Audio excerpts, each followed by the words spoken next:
Hello and welcome to ABP Live. I'm Megha Prasad and you're watching Namaste World.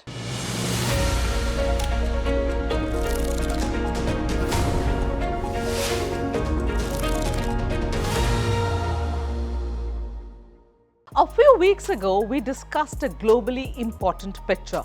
Indian Prime Minister Narendra Modi, Chinese Premier Xi Jinping and Russian President Vladimir Putin meeting warmly in Tianjin on the sidelines of the SCO summit as US President Donald Trump watched from miles away.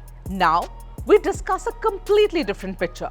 Pakistan Army Chief Field Marshal Asim Munir enthralling US President Donald Trump with his flamboyant praise at the Oval Office in the White House as Pakistan Prime Minister Shahbaz Sharif looks on enviously from the sidelines.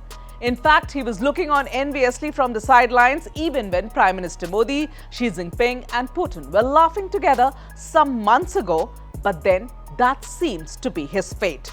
And this time, it is his own army chief that has pipped him to the post, at least as far as currying favor with Donald Trump is concerned. Because there is no doubt that Trump was pleased with Asim Munir, especially after his latest trip to the US, his third in 5 months.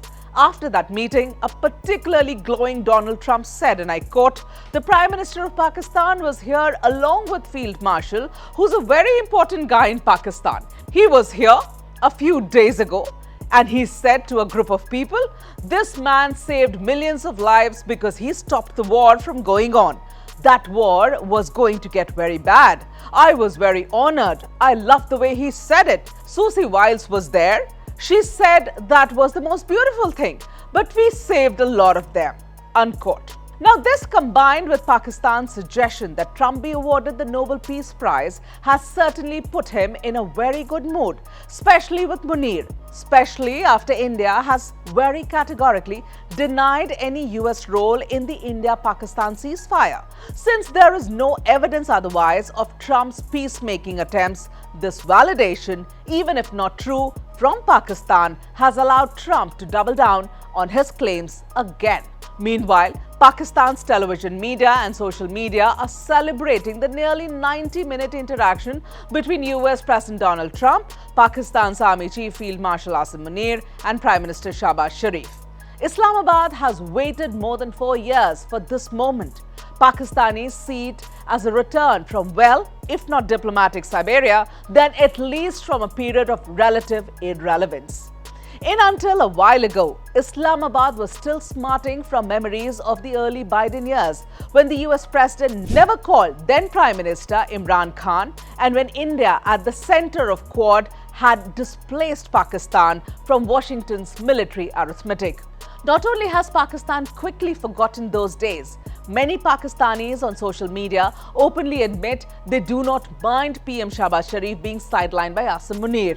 In fact, many Pakistanis see the meeting with Trump as a recognition of Pakistan's narrative of their so-called victory after Operation Sindoor. But what is not being considered during the short-sighted celebration in Pakistan is, what does Trump want? Why has he been meeting the Pakistan Army Chief? Why the sudden, almost nauseating, in-your-face bonhomie? Does he see a pliable military leader in a country where the army is known to be often the de facto ruler?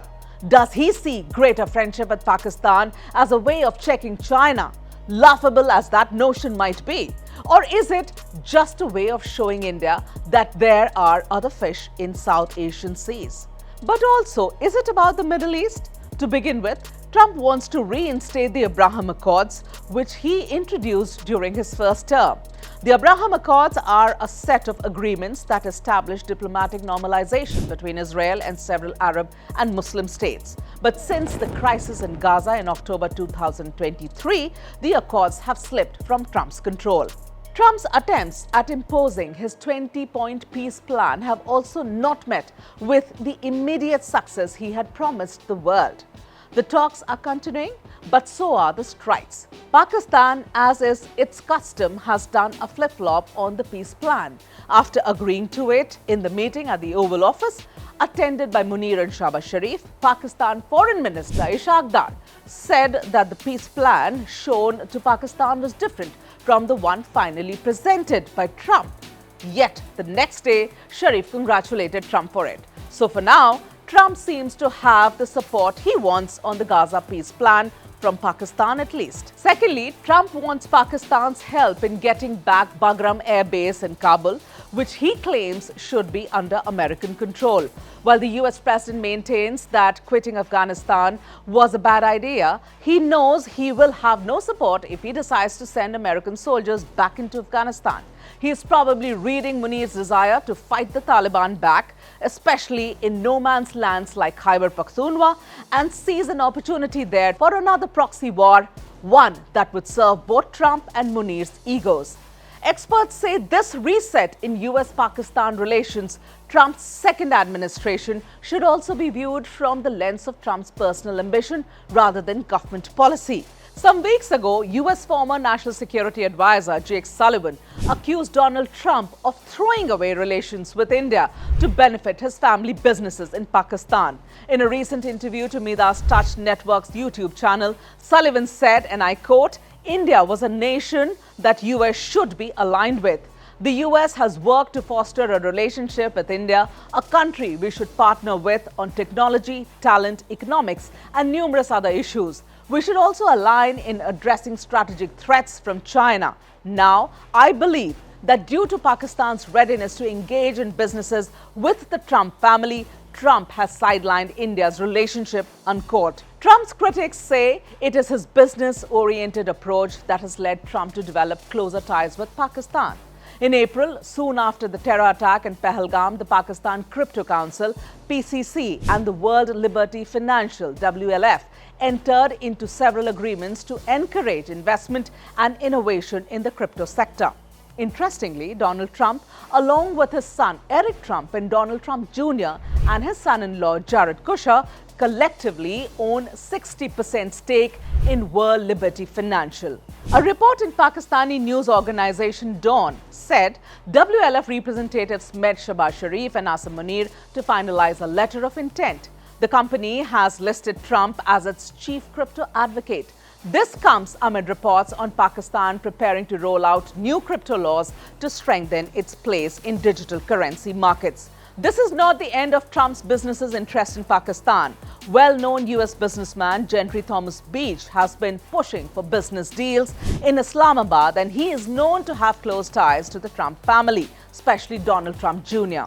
In January, Beach, who is a Texas-based hedge fund manager, was in Pakistan on a two-day visit.